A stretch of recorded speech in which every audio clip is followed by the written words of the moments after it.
Gila bro, pusing 7 keliling gak sih zaman sekarang? Lu sadar gak sih apa yang lagi kejadian di utara sana?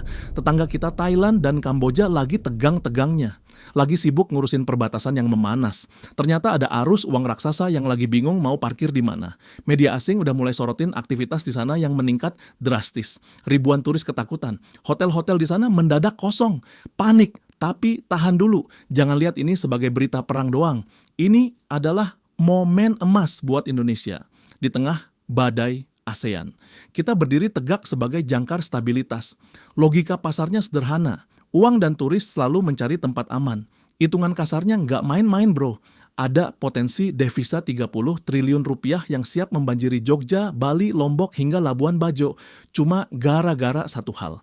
Kita lebih aman. Di video ini gua bakal bedah. Gimana caranya kita sebagai tuan rumah yang cerdas bisa nangkep peluang rezeki nomplok ini tanpa harus joget di atas penderitaan tetangga. Tapi sebelum kita bongkar matematikanya, gua mau lu lakuin satu hal penting. Tekan tombol subscribe dan nyalain loncengnya sekarang juga. Kenapa? Karena analisis peluang ekonomi kelas kakap kayak gini gak akan lu temuin di sekolah manapun. Biar kita siap bareng. Udah, oke kita gas.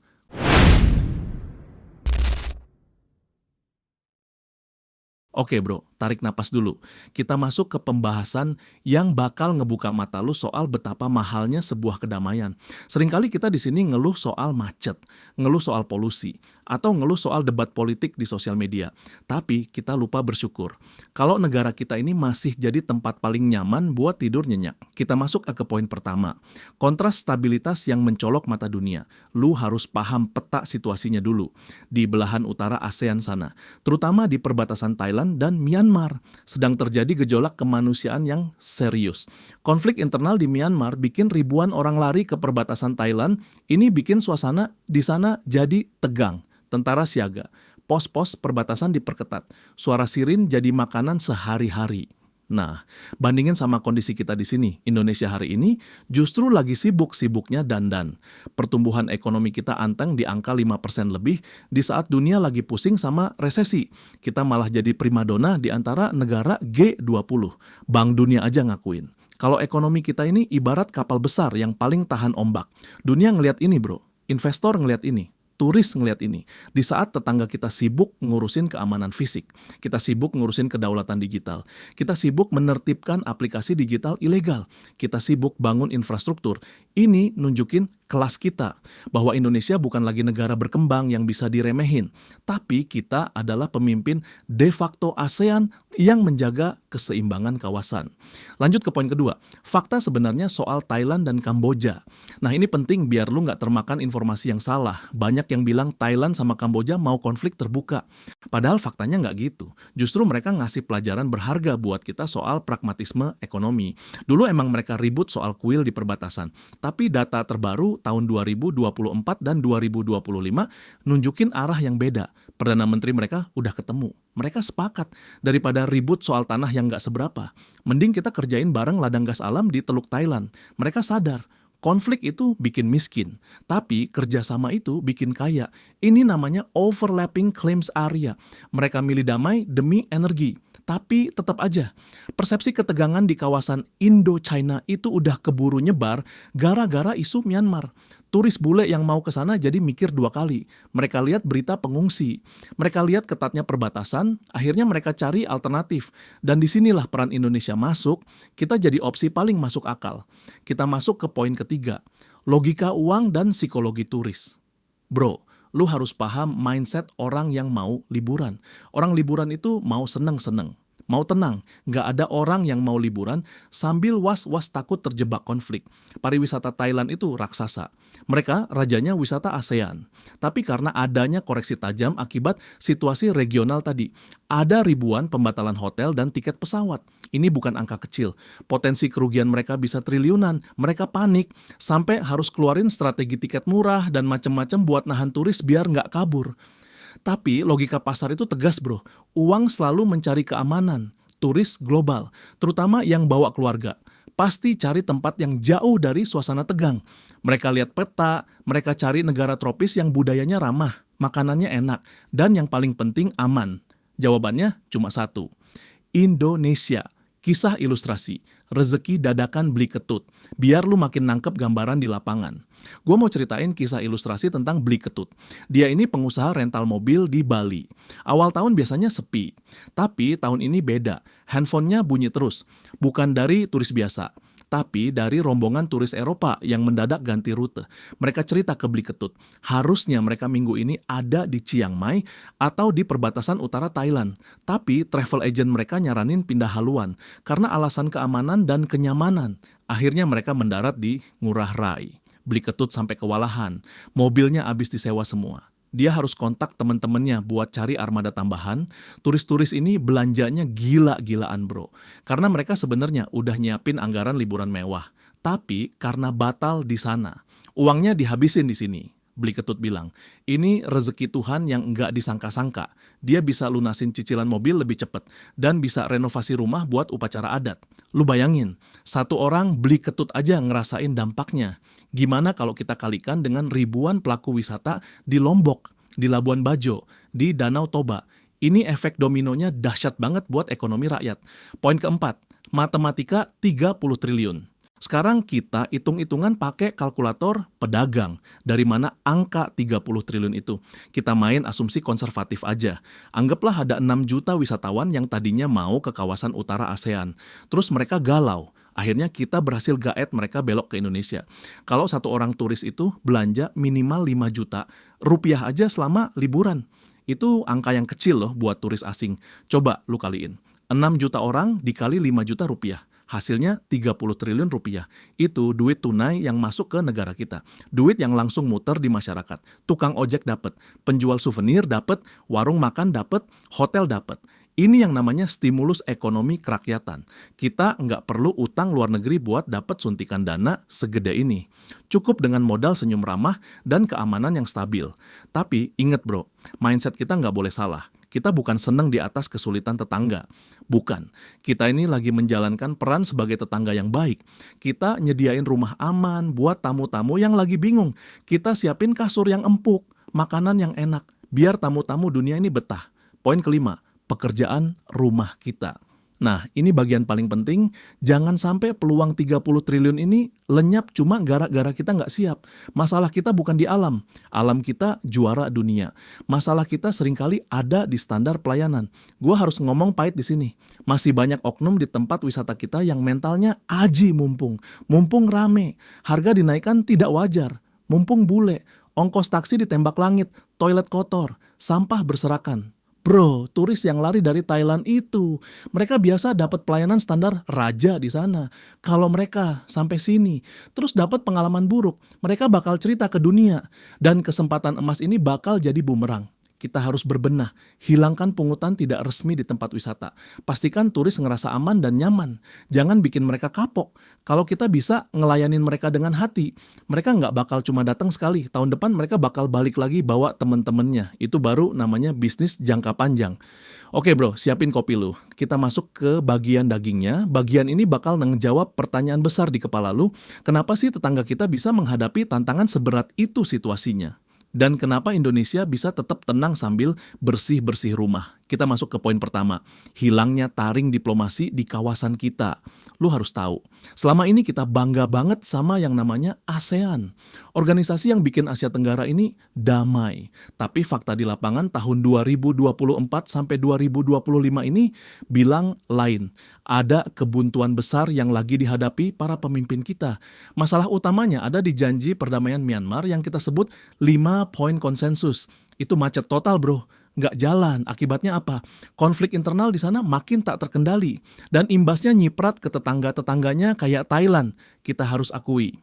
Diplomasi regional lagi diuji habis-habisan. Setelah Indonesia dan Laos nyoba ngeberesin. Sekarang beban berat ada di pundak Malaysia di tahun 2025 ini. Ketidakstabilan politik ini bukan cuma soal rapat pejabat yang gagal, tapi menciptakan celah keamanan yang serius. Ketika para pemimpin sibuk berdebat, para sindikat ngelihat peluang. Mereka bikin kerajaan kecil di perbatasan yang nggak tersentuh hukum. Lanjut ke poin kedua, zona abu-abu yang jadi markas aktivitas siber dunia. Ini fakta yang bikin merinding. Lu pernah dengar istilah Myawaddy atau Poipet? Itu adalah kota-kota di perbatasan Thailand, Myanmar, dan Kamboja. Dulu tempat ini hutan atau pusat hiburan biasa. Tapi sekarang, tempat itu berubah jadi pusat operasi digital ilegal terbesar di dunia. Laporan PBB udah teriak kenceng soal ini. Industri gelap ini nilainya miliaran dolar Amerika. Dan parahnya, ini ngelibatin eksploitasi pekerja. Banyak orang dipaksa kerja di sektor siber di sana, mereka dibatasi kebebasannya. Dan kondisinya sangat memprihatinkan kalau target tidak tercapai. Nah, tahun ini kesabaran pemerintah Thailand habis. Mereka ngelakuin tindakan tegas yang belum pernah terjadi sebelumnya. Mereka memutus aliran listrik dan internet ke wilayah perbatasan Myanmar yang jadi sarang aktivitas tersebut. Lu bayangin, satu kota dimatiin lampunya biar pelakunya nggak bisa beroperasi. Ini nunjukin betapa seriusnya usaha mereka ngadepin kejahatan lintas batas ini. Sekarang kita masuk ke poin ketiga. Kontrasnya Indonesia, si bersih-bersih rumah. Nah, disinilah letak bedanya kita sama mereka. Kalau tetangga kita sibuk memadamkan api masalah di halaman orang, Indonesia justru lagi sibuk nyapu dan ngepel di dalam rumah sendiri. Kita punya masalah yang mirip, namanya aplikasi digital ilegal dan penyalahgunaan data. Tapi cara main kita beda. Kita nggak nunggu masalah membesar dulu baru bertindak. Sejak pertengahan 2024, pemerintah kita bentuk Satgas Pemberantasan Aktivitas Daring Terlarang. Ini bukan tim kaleng-kaleng. Mereka sikat jutaan konten negatif. Mereka blokir ribuan rekening bank penampung dana ilegal. Lu ngerasain kan bedanya? Dulu promosi aplikasi ilegal seliweran di mana-mana. Sekarang udah mulai tiarap. Belum lagi soal Undang-Undang Perlindungan Data Pribadi atau UU PDP. Ini benteng digital kita, bro. Kita bikin aturan main yang jelas. Biar data lu nggak disalahgunakan sembarangan kayak kacang goreng. Ini yang gue sebut kedaulatan digital. Di saat tetangga kita kewalahan ngontrol perbatasan fisiknya, kita justru memperkuat perbatasan digital kita. Kita tunjukin ke dunia, kalau lu mau bisnis di Indonesia, lu harus ikut aturan main kita. Nggak ada lagi cerita server-server gelap yang bisa sembunyi di balik hukum yang lemah. Kita lanjut ke poin keempat, wajah perbatasan yang bikin bangga. Gua mau ajak lu jalan-jalan visual sebentar ke perbatasan fisik Indonesia. Bandingin sama zona abu-abu di utara sana yang kumuh dan penuh kawat berduri. Coba lu lihat pos lintas batas negara atau PLBN kita.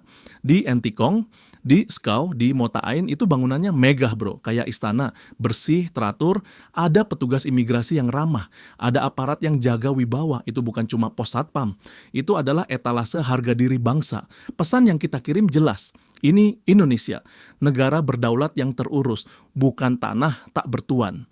Perbedaan kualitas penanganan ini yang bikin investor dan turis ngerasa beda. Di sana mereka lihat ketidakpastian hukum. Di sini mereka lihat ketertiban dan kehadiran negara. Kisah ilustrasi. Selamatnya Adi Aris, biar lu paham dampak nyata dari bersih-bersih ini. Gue mau ceritain satu kisah ilustrasi. Tentang seorang ibu rumah tangga, kita panggil aja Ibu Ratna, dia punya anak bujang namanya Aris, baru lulus sekolah, masih polos tahun lalu. Aris hampir aja berangkat ke luar negeri. Dia dapat tawaran kerja jadi customer service di negara tetangga. Gajinya gede banget katanya. Ibu Ratna udah seneng, udah mau gadein motor buat beli tiket Aris. Tapi berkat edukasi gencar dari pemerintah soal bahaya kerja paksa di zona ilegal dan ketatnya pemeriksaan di imigrasi kita, Aris dicegat petugas. Petugas imigrasi kita curiga sama visa dan tujuan Aris. Setelah diinterogasi pelan-pelan, ternyata benar. Aris mau dikirim ke salah satu zona berisiko tinggi di perbatasan yang lagi konflik itu. Aris akhirnya dipulangin ke rumah. Ibu Ratna nangis sujud syukur. Beberapa bulan kemudian, Ibu Ratna dengar berita kalau tempat yang tadinya mau dituju Aris, sekarang lagi ditertibkan aparat dan listriknya diputus. Banyak pekerja di sana nasibnya nggak jelas. Lu bayangin, bro, kalau negara kita nggak punya sistem imigrasi yang kuat, kalau negara kita nggak peduli, mungkin Aris sekarang udah jadi korban di negeri orang. Tindakan preventif negara ini menyelamatkan masa depan anak bangsa. Ini bukan cuma soal angka statistik, ini soal kemanusiaan. Soal masa depan keluarga-keluarga Indonesia. Poin kelima, pesan gotong royong masa depan. Jadi bro, apa yang bisa kita pelajari dari semua ini? Bahwa keamanan dan kenyamanan yang kita rasain sekarang bukan jatuh dari langit. Itu hasil kerja keras, hasil gotong royong aparat yang jaga perbatasan, petugas siber yang begadang ngeblokir situs terlarang, dan masyarakat yang makin pinter ngelaporin kejahatan. Kita nggak boleh lengah, mentang-mentang kita aman, kita jadi sombong. Enggak bro, justru kita harus makin waspada. Kejahatan itu kayak virus. Kalau tetangga sakit, kita harus pakai masker dan minum vitamin. Vitamin kita adalah kesadaran hukum dan literasi digital. Indonesia sedang berbenah menuju negara maju. Syarat negara maju itu cuma satu, ketertiban. Tertib hukumnya, tertib datanya, dan tertib perbatasannya. Dan hari ini, di tahun 2025, kita bisa tepuk dada dengan bangga, kita on the right track, kita ada di jalur yang benar. Di saat negara lain pusing mikirin cara balikin listrik ke warganya, kita pusing mikirin cara biar internet kita makin cepat dan aman buat bisnis. Itu masalah yang jauh lebih enak buat dipikirin kan bro. Oke bro, siapin catatan lu. Kita masuk ke bagian ketiga. Bagian ini yang paling daging karena kita bakal ngomongin duit. Kita bakal bedah data dan fakta kenapa dompet tetangga kita mulai tergerus. Dan kenapa ini jadi sinyal rezeki buat kita. Kita masuk ke poin pertama. Raksasa yang kakinya sedang kram. Lu pasti tahu kan, selama puluhan tahun, Thailand itu kayak raja di raja pariwisata Asia Tenggara. Mereka punya formula ajaib, makanan enak, pantai bagus, budaya kuat. Semua orang kalau mau liburan ke Asia, top of mind atau pikiran pertamanya pasti ke sana. Tapi tahun 2025 ini, data resmi ngasih tahu kita cerita yang beda. Ada koreksi tajam yang bikin para analis ekonomi di sana keringat dingin. Lu bayangin, target mereka itu 40 juta turis. Tapi realisasinya diprediksi cuma nyampe di angka 32 juta orang. Turun hampir 10% dibanding tahun sebelumnya. Ini bukan angka kecil bro. Kalau dihitung-hitung pakai kalkulator pedagang, penurunan ini bikin pendapatan mereka anjlok. Dewan Pariwisata di sana memprediksi pendapatan mereka cuma sekitar 1,52 triliun baht atau setara 760 triliun rupiah. Ini turun lebih dari 20% dibanding masa jaya mereka sebelum pandemi. Kenapa bisa gitu? Apakah pantainya jelek? Enggak. Pantainya masih indah, tapi ada faktor-faktor X yang bikin turis males. Mulai dari insiden keamanan yang viral, banjir parah di beberapa titik, sampai mata uang mereka yang menguat bikin liburan di sana jadi terasa mahal. Raksasa ini lagi sempoyongan bro. Dan di dunia bisnis, saat raksasa sempoyongan, pemain lain yang stabil bakal dapat panggung. Lanjut ke poin kedua, logika uang yang mencari keamanan. Gue sering bilang di channel ini, uang itu sifatnya menghindari risiko. Dia nggak punya nyali, dia bakal lari terbirit-birit kalau nyium bau bahaya. Dan ini terbukti dari data demografi turis di sana. Dulu yang datang ke sana itu turis-turis tajir dari Tiongkok, yang kalau belanja nggak lihat label harga. Royal banget, tapi sekarang tipe turis kayak gitu mulai ngerem. Mereka digantiin sama rombongan backpacker atau budget traveler. Turis-turis dari negara tetangga kayak Malaysia atau India yang lebih hitungan soal budget. Bukan berarti turis budget itu jelek. Enggak, duit tetap duit. Tapi buat ekonomi negara, dampaknya beda jauh bro. Turis tajir nyari hotel bintang 5 dan restoran mewah. Turis budget nyari hostel dan makan pinggir jalan. Margin keuntungannya beda. Ini nunjukin kalau mereka yang punya duit banyak. Lebih mentingin keamanan dan kenyamanan di atas segalanya. Mereka rela bayar mahal asal tenang. Dan pertanyaan besarnya, kemana turis tajir ini pindah? Jawabannya ada di negara yang stabil. Kita masuk ke poin ketiga, strategi panik bagi-bagi tiket gratis. Nah ini menarik banget buat dipelajari. Saking pusingnya pemerintah di sana, lihat angka turis yang turun. Mereka keluarin jurus darurat. Mereka usulin subsidi tiket pesawat domestik gratis buat 200.000 turis asing. Lu bayangin, lu punya toko, tapi karena sepi, lu sampai harus bayarin ongkos ojek pelanggan biar mau datang ke toko lu. Itu namanya strategi bertahan hidup. Mereka siapin dana 700 juta baht buat program ini, tujuannya biar turis mau geser ke daerah-daerah yang aman, jauh dari konflik perbatasan atau banjir. Ini sinyal kuat bro, bahwa mereka lagi krisis kepercayaan diri di saat mereka harus ngebakar duit buat ngebujuk orang datang. Indonesia justru lagi menikmati pertumbuhan organik, kita nggak perlu bagi tiket gratis. Orang datang ke Bali, ke Labuan Bajo, ke Sumba, karena emang mereka pengen, bukan karena disogok tiket murah. Itu bedanya mentalitas juara sama mentalitas bertahan. Poin keempat, celah pasar yang terbuka lebar. Hukum alam itu sederhana. Kalau ada satu ember bocor, airnya bakal tumpah ke ember di sebelahnya. Masalah di Thailand ini nyiptain kekosongan pasar atau vacuum of power di dunia wisata. Dan negara tetangga lain udah mulai nyadar. Malaysia contohnya, kunjungan turis mereka melonjak 14,5%. Vietnam juga lagi lari kenceng. Nah, pertanyaannya, Indonesia ada di mana? kita ada di posisi paling strategis, ekonomi kita stabil di angka 5%. Kita dikenal sebagai negara yang jauh dari konflik geopolitik aneh-aneh. Kita adalah jangkar keamanan. Turis-turis bule yang kecewa atau takut ke utara. Mereka butuh alternatif tropis yang sejenis. Dan Indonesia punya semuanya. Bahkan lebih. Kita punya Bali buat yang mau pesta. Kita punya Jogja buat yang mau budaya. Kita punya Raja Ampat buat yang mau surga. Kisah ilustrasi. Senyum Pak Dharma di Mandalika. Biar lu makin ngerasain dampaknya ke rakyat kecil. Gua mau ceritain kisah ilustrasi nyata tentang Pak Dharma. Dia punya homestay kecil di dekat sirkuit Mandalika Lombok. Awal tahun kemarin, Pak Dharma sempat sedih. Ada rombongan turis dari Eropa yang udah booking 5 kamar buat seminggu. Tiba-tiba mau batal. Katanya mereka mau fokus liburan di Phuket aja. Pak Dharma udah pasrah. Rezeki emang nggak kemana pikirnya. Tapi seminggu sebelum hari H, Pak Dharma dapat email tune lagi. Rombongan itu bilang, mereka batal ke Phuket. Mereka baca berita soal banjir dan isu keamanan di perbatasan sana yang bikin gak nyaman. Akhirnya mereka mutusin buat mindahin semua jadwal liburan mereka ke Lombok. Full 2 minggu. Pak Dharma kaget seneng, bukan cuma nginep. Mereka juga sewa motor, minta dianterin keliling desa adat, makan di warung istri Pak Dharma tiap malam. Dari yang tadinya mau rugi, Pak Dharma malah dapat untung 2 kali lipat. Uang itu dipakai Pak Dharma buat bayar uang kuliah anaknya di Mataram. Lu lihat kan bro, keputusan turis yang nyari aman itu ngaruh langsung ke periuk nasi Pak Dharma. Dan di luar sana, ada ribuan Pak Dharma lain yang siap nampung rezeki limpahan ini. Poin kelima, kesiapan kita jadi tuan rumah kelas dunia. Peluang ini nggak bakal lama kalau kita nggak siap. Rezeki, nomplok ini ujian buat mentalitas kita. Apakah kita bakal memanfaatkan kesempatan dalam kesempitan? Atau kita bakal melayani dengan hati? Kita harus belajar dari kesalahan tetangga. Mereka kehilangan pasar karena faktor keamanan dan kenyamanan. Berarti kita harus jual sebaliknya, kita jual keamanan, kita jual kenyamanan, kita jual keramahan yang tulus. Jangan ada lagi cerita turis dimintai pungutan liar oleh oknum tidak bertanggung jawab. Jangan ada lagi cerita sampah numpuk di pantai. Itu musuh kita bersama. Kalau tetangga kita lagi sakit, kita jangan ngetawain, tapi kita siapin rumah kita jadi tempat paling nyaman buat tamu-tamu yang lagi bingung mau kemana. Semangat gotong royong kita diuji di sini.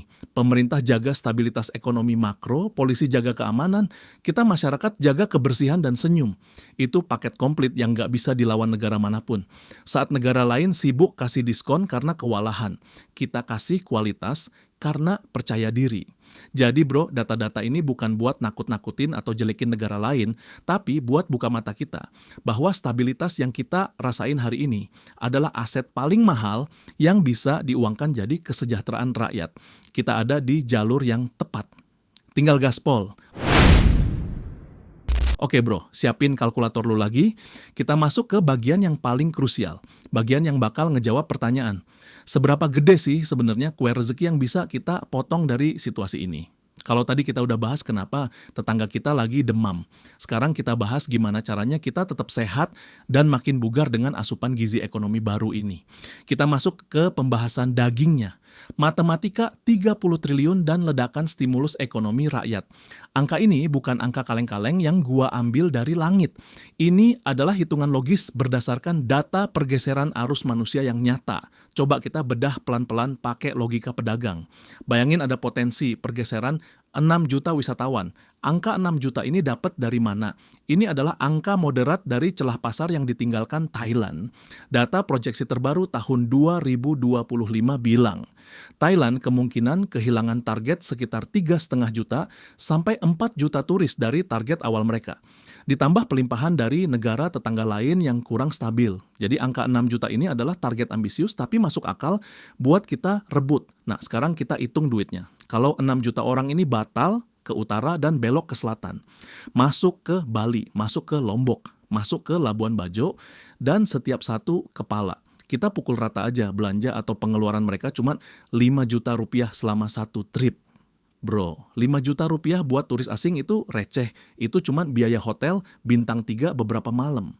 Makan enak sama sewa transport kalau kita kalikan. 6 juta orang dikali 5 juta rupiah. Hasilnya adalah 30 triliun rupiah. Tapi tunggu dulu, gua harus jujur sama lu. Angka 30 triliun itu adalah hitungan orang pesimis. Angka tiarap. Kenapa gue bilang gitu? Karena fakta di lapangan. Data dari Badan Pusat Statistik atau BPS dan Kementerian Pariwisata kita di tahun 2024 dan 2025 ini nunjukin data yang bikin melongo. Ternyata rata-rata bule atau turis asing yang masuk ke Indonesia itu sekali datang nggak cuma abisin 5 juta, tapi rata-rata mereka belanja sekitar 1.100 sampai 1.200 dolar Amerika. Kalau kita rupiahkan dengan kurs sekarang, itu setara 17 sampai 18 juta rupiah per orang per kunjungan. Luar biasa nggak tuh? 3 kali lipat dari asumsi awal kita. Kenapa bisa gede? Karena Indonesia itu luas, bro. Mereka nggak cuma diam di satu pulau. Mereka hopping island, pindah pulau, sewa kapal, bayar pemandu, beli kerajinan tangan. Durasi tinggal mereka di sini lebih lama dibanding kalau mereka ke negara tetangga yang daratannya nyambung. Jadi, kalau kita pakai data real, 17 juta rupiah dikali 6 juta turis. Potensi devisa sebenarnya bukan 30 triliun, tapi 102 triliun rupiah. Lu bayangin tumpukan uang 100 triliun itu. Itu bukan duit APBN yang harus nunggu ketuk palu DPR.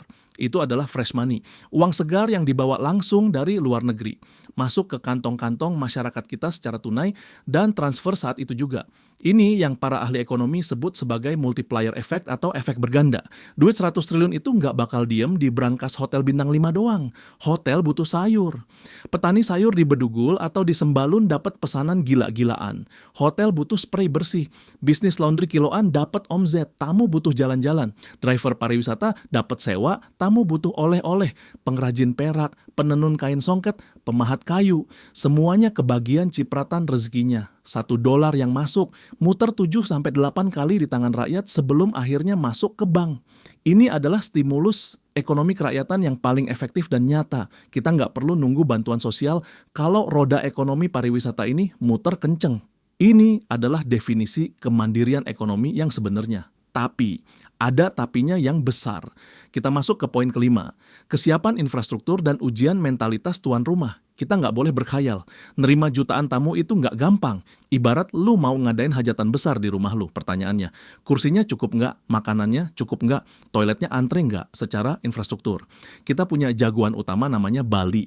Bali itu ibarat kakak tertua yang ototnya udah jadi. Tahun 2024 aja, Bali udah nampung lebih dari 5 juta turis asing. Bandara Ngurah Rai udah canggih. Hotel dari kelas Melati sampai kelas Sultan ada semua. Bali siap tempur. Tapi Bali nggak bisa sendirian. Kalau semua tumplek, black di Bali. Bisa tenggelam pulaunya. Makanya kita punya strategi destinasi super prioritas. Kita punya Lombok dengan Mandalikanya. Kita punya Labuan Bajo dengan Komodonya. Faktanya, Bandara Internasional Lombok dan Bandara Komodo udah dipercantik, udah digedein kapasitasnya. Pemerintah udah siapin karpet merah infrastruktur. Tapi harus diakui, jumlah kamar hotel dan penerbangan langsung internasional ke sana belum sebanyak Bali. Ini PR kita bareng-bareng. Ini peluang investasi buat lu yang punya modal. Bikin homestay, bikin cafe, bikin jasa tur di daerah berkembang ini. Nah, disinilah gue mau ngomong serius soal mentalitas. Musuh terbesar kita buat nangkep peluang 100 triliun ini bukan kompetitor. Musuh terbesar kita bukan promosi negara lain. Musuh terbesar kita adalah standar pelayanan kita sendiri. Gue sering dengar keluhan. Dan mungkin lu juga pernah ngalamin atau lihat di berita. Ada oknum pedagang atau penyedia jasa yang mentalnya memanfaatkan kesempatan dalam kesempitan. Mentang-mentang lihat bule. Mentang-mentang lagi musim liburan. Harga mie instan yang harusnya 5.000. Jadi 50.000. Ongkos parkir yang harusnya 2.000. Jadi 20.000 tanpa karcis. Ongkos taksi ditembak sembarangan tanpa argo. Dengerin gua baik-baik bro, ini penyakit, ini racun. Perilaku menaikkan harga tidak wajar ini adalah cara paling cepat buat mematikan rezeki lu sendiri. Lu harus paham psikologi turis zaman now, zaman dulu. Kalau orang kecewa, dia cuma ngomel ke tetangganya. Zaman sekarang, kalau orang kecewa, dia bikin video di sosial media. Dia nulis status. Dia bikin review bintang 1 di aplikasi peta. Dan dalam hitungan detik, satu dunia tahu kalau tempat lu nggak asik. Satu dunia tahu kalau Indonesia nggak ramah.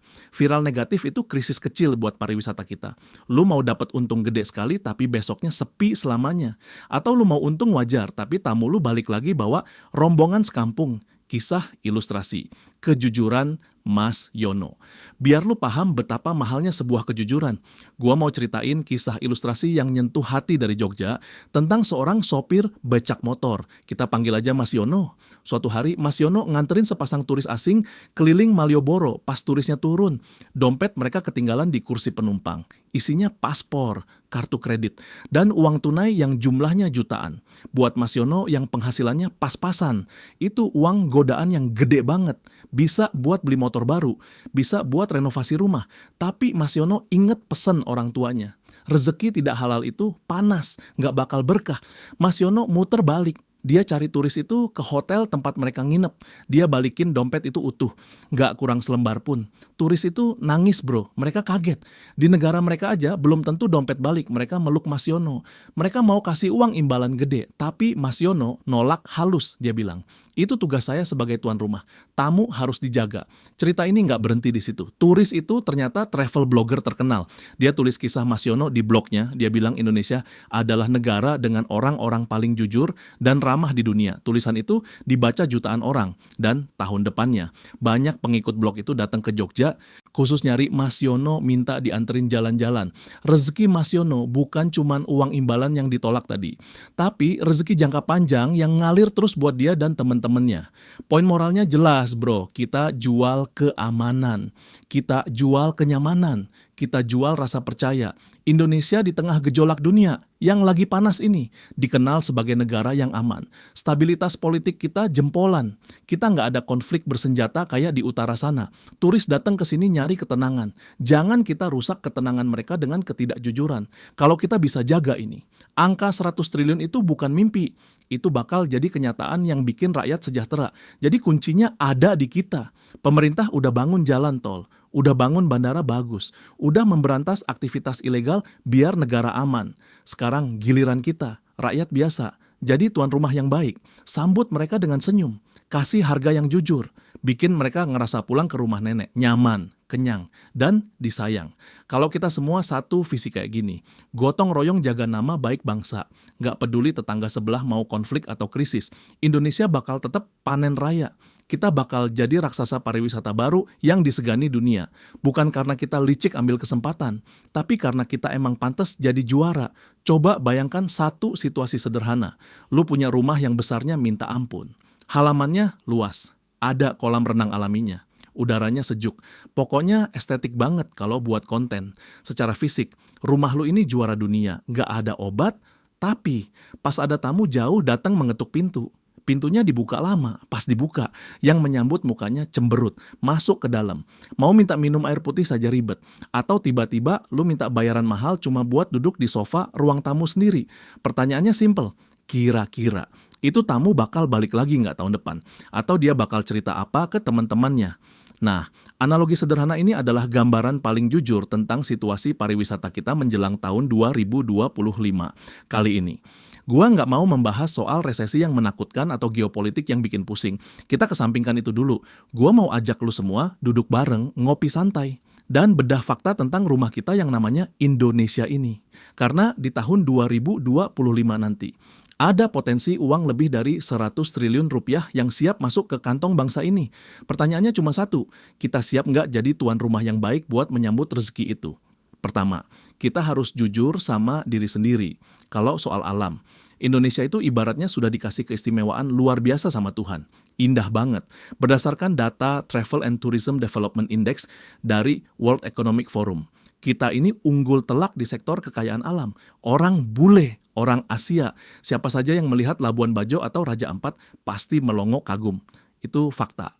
Tapi, ada tapinya nih. Dalam laporan yang sama, kita masih punya pekerjaan rumah besar kalau dibandingkan sama tetangga dekat kita, kayak Singapura atau Malaysia.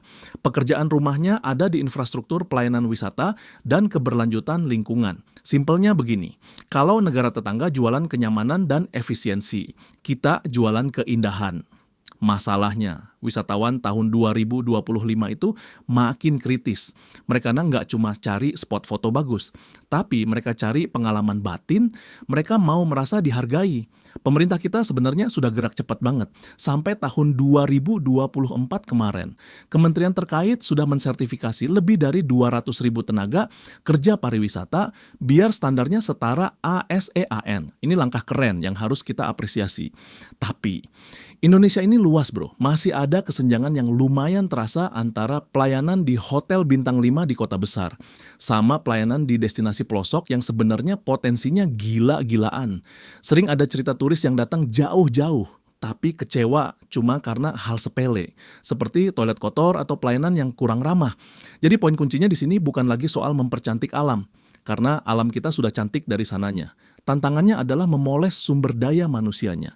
Kita perlu menanamkan pola pikir bahwa setiap wisatawan adalah tamu kehormatan yang membawa berkah buat keluarga kita. Lanjut ke poin kedua.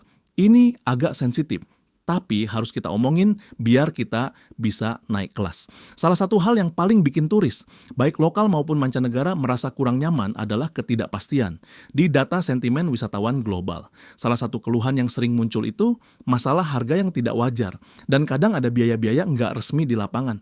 Coba posisikan diri lu sebagai turis. Lu mau makan, tapi di menu nggak ada harganya pas bayar. Ditagih mahal sekali, rasanya gimana? Sakit hati kan? Bukan soal nggak punya uang, tapi soal rasa dikhianati. Kepercayaan itu mahal harganya. Nah, kabar baiknya, tahun 2025 ini bakal jadi tahunnya transparansi lewat digitalisasi. Langkah pemerintah lewat Satgas khusus dan dorongan masif penggunaan QRIS di desa wisata itu adalah kuncinya. Gua melihat ini bukan sebagai aturan yang mengekang, tapi sebagai bentuk perlindungan. Kalau semua pakai sistem digital, harga terpampang jelas. Turis bayar tinggal scan. Semua transparan, turis senang karena nggak takut ditipu. Pedagang juga senang karena uangnya langsung masuk rekening. Aman, nggak tercecer. Ini adalah bentuk gotong royong modern. Pedagang jujur, sistem mendukung, wisatawan nyaman. Kalau citra negatif ini bisa kita hapus bareng di 2025. Percaya deh, ulasan bintang 5 bakal bertebaran di internet buat pariwisata kita. Sekarang kita masuk ke intinya. Kenapa gue bilang ada angka 100 triliun? Itu bukan angka asal sebut. Itu matematika real. Coba kita bedah datanya. Rata-rata pengeluaran satu wisatawan mancanegara di Indonesia itu sekitar 1.100 sampai 1.200 dolar Amerika per kunjungan. Kalau kita rupiahkan, ya sekitar 17 sampai 18 juta rupiah per orang. Bayangkan, kalau karena pelayanan kita kurang ramah atau karena isu keamanan yang sebenarnya bisa dicegah, kita kehilangan potensi 6 juta turisme saja. Itu artinya kita kehilangan potensi devisa lebih dari 100 triliun rupiah. Dan tolong diingat, 100 triliun ini bukan cuma uang buat negara. Bukan. Uang segitu kalau masuk, dia bakal menetes ke bawah. Ke ibu penjual nasi uduk di pinggir pantai, ke abang sewa ban renang, ke pengrajin gelang, ke supir sewa mobil, sampai ke petani yang menyuplai sayur buat restoran hotel. Kalau peluang ini lenyap, yang rugi bukan cuma angka di laporan statistik. Yang rugi adalah dapur tetangga kita, biaya sekolah anak-anak di daerah wisata, dan perputaran ekonomi di level paling bawah. Jadi, menjaga kenyamanan turis itu bukan soal menghamba pada orang asing. Bukan, itu adalah cara kita berjuang buat kesejahteraan bangsa sendiri. Itu cara kita memastikan rezeki yang sudah di depan mata nggak terbang ke negara tetangga cuma karena kita kurang senyum atau kurang rapi. Tapi tenang, gua nggak mau menakut-nakuti. Justru gua optimis banget. Kenapa? Karena di tengah dunia yang lagi nggak baik-baik saja. Di tengah berita konflik di sana-sini, Indonesia punya aset yang mahal banget, yaitu perdamaian. Peringkat kita di Global Peace Index terus membaik. Ini modal jualan yang luar biasa. Wisatawan dunia itu lagi capek. Mereka lelah sama berita konflik, mereka cari tempat buat healing, tempat yang aman, damai, dan hangat. Dan Indonesia adalah jawabannya. Standar kebersihan, kesehatan, keselamatan, dan kelestarian lingkungan atau CHSE yang sudah kita terapkan pasca pandemi. Itu jangan kendor. Itu jaminan mutu kita. Itu janji kita ke dunia kalau Indonesia bukan cuma indah, tapi juga aman dan bersih. Kuncinya sekarang ada di kesiapan menjadi tuan rumah. Gua mau kasih satu cerita nyata yang menyentuh. Gua pernah baca ulasan seorang bule tentang pengalamannya di sebuah desa kecil di Jawa. Dia nggak ngomongin betapa mewahnya hotel dia. Dia justru menulis panjang lebar tentang seorang ibu pemilik warung kopi yang walaupun nggak bisa bahasa Inggris, tapi berusaha menolong dia pas bannya bocor. Si ibu memanggil anaknya, mencarikan bengkel, dan menyediakan pisang goreng gratis sambil menunggu. Di akhir ulasan, bule itu bilang, "Saya datang karena gunung berapinya, tapi saya akan kembali karena orang-orangnya." Itu teman-teman, itulah kekuatan Indonesia. Keramah tamahan yang tulus, yang enggak dibuat-buat. Itu senjata rahasia kita yang enggak dimiliki negara maju manapun. Jadi, apa kesimpulannya buat kita di tahun 2025 ini? Pariwisata bukan cuma tugas pejabat, pariwisata bukan cuma tugas dinas, pariwisata adalah wajah kita semua. Buat lu yang punya usaha, sekecil apapun, yuk kita upgrade pelayanan, kasih senyum terbaik, kasih harga yang jujur. Buat lu yang mungkin nggak kerja di pariwisata, kita bisa bantu dengan menjaga kebersihan lingkungan dan bersikap ramah kalau ketemu tamu. Buat lu yang aktif di sosmed, yuk kita banjiri internet dengan konten positif tentang keindahan dan kebaikan di Indonesia. Jadi, lu lihat sendiri kan bro, apa yang sedang terjadi di depan mata kita adalah sebuah transformasi mental. Nggak banyak yang sadar, tapi dampaknya nyata dan besar. Kita sudah bedah semuanya hari ini. Pertama, fakta bahwa alam yang indah saja tidak cukup. Kita butuh standar pelayanan kelas dunia untuk memenangkan hati wisatawan. Kedua, era transparansi harga lewat digitalisasi yang akan mematikan praktik biaya tidak resmi dan bikin turis merasa aman. Ketiga, potensi ekonomi 100 triliun rupiah yang bisa hilang kalau kita lengah, atau jadi milik kita kalau kita berbenah. Dan keempat, kekuatan sejati bangsa ini, yaitu keramahan dan perdamaian yang bikin dunia rindu untuk kembali pulang ke Indonesia. Kesimpulannya cuma satu, Indonesia di tahun 2025 sedang naik kelas dari sekadar destinasi tempat foto-foto menjadi rumah yang nyaman dan menenangkan bagi warga dunia. Kita punya alam, kita punya budaya, kita punya senyuman, dan sekarang kita punya kesadaran baru, tantangan pelayanan, pilihan sikap. Sekarang gue mau lempar pertanyaan serius ke lu, anggap lu adalah duta bangsa yang punya andil buat narik rezeki masuk ke negara ini. Melihat fakta bahwa keramahan dan kejujuran adalah mata uang baru yang paling mahal harganya. Kemana lu bakal berpihak? Pilihan A, tim wajah lama. Lu tetap masa bodoh. Lu anggap turis cuma dompet berjalan. Lu nggak mau ribet senyum atau kasih servis terbaik. Aman di zona nyaman. Tapi siap-siap, rezeki lu bakal dipotong sama ulasan buruk dan tamu yang nggak mau balik lagi. Pilihan B, tim tuan rumah. Lu berani ubah pola pikir. Lu layani siapa saja dengan hati.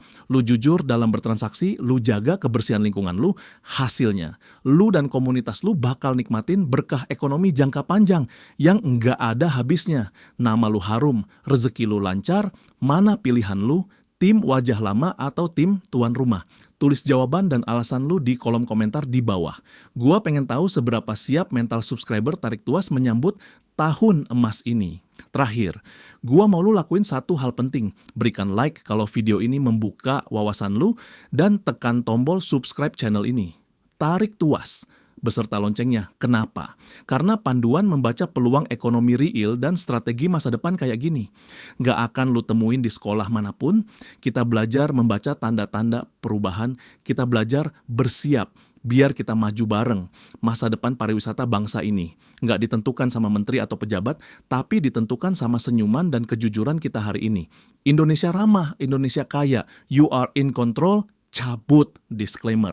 Video ini adalah analisis ekonomi dan futuristik berdasarkan data tren pariwisata dan perilaku konsumen terkini tahun 2024 dan 2025. Prediksi tantangan adalah potensi. Risiko bukan kepastian mutlak.